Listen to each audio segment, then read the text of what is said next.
Hey guys, this is Nonkel Rogé from Belgium. Today I'm gonna help you to make a resume to get a job. Well, first of all, let's have a look at the purpose of a resume. Well, it's just a short letter containing all kind of information about yourself, and it would be easier for the people who will eventually provide you with work to check out all your details in less than 5 minutes.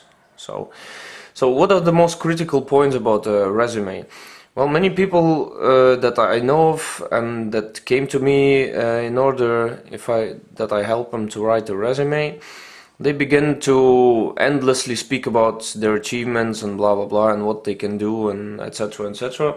And that's very nice. And a lot of the times the people say, I see that the people, can do a lot of really great stuff and they have really good degrees and everything, but for the job that they're going to be applying, as crude as it may be sounding, as crude as the sound, the people who will provide you with work do not care at all for your achievements or your hobbies and everything. They just pretty much want loyalty and the job well done. So these are the skills and these are the points that you have to play on, and in order to interest your employer or your potential employer for that matter.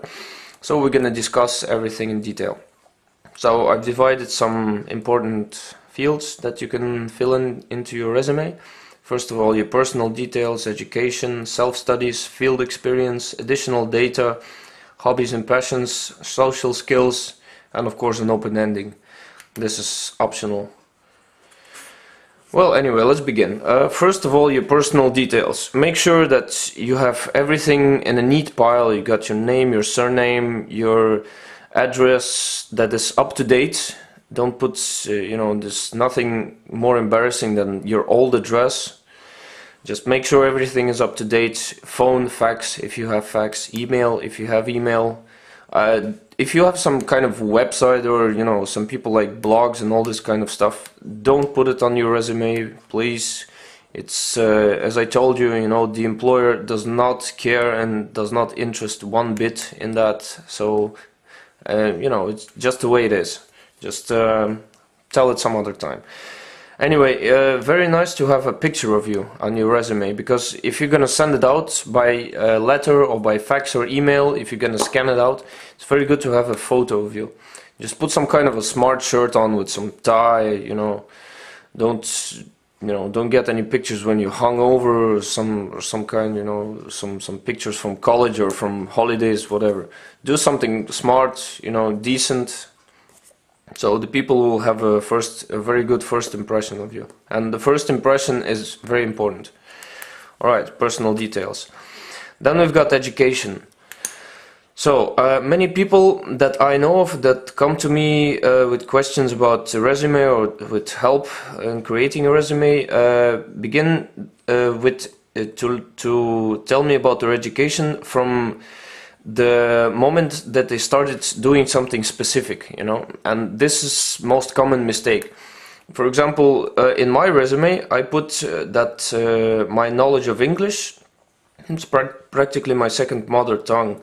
I speak it for about more than 13 years, so I started to study it when I was really young, and I put it also in education. Yeah, it's the basics of English, blah blah blah blah blah blah. So like that.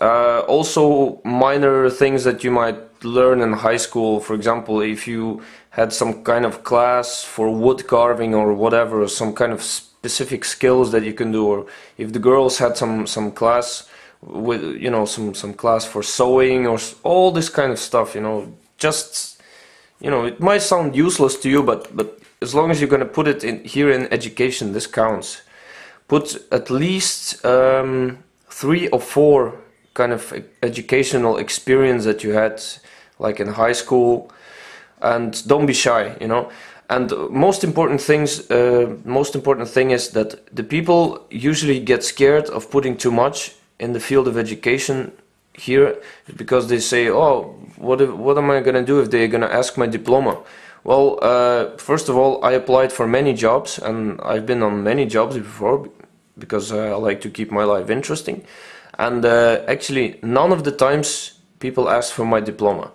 So, I don't know, usually it's the experience that counts. So, just with the education, be creative, put everything on it that you might consider important to your future employer.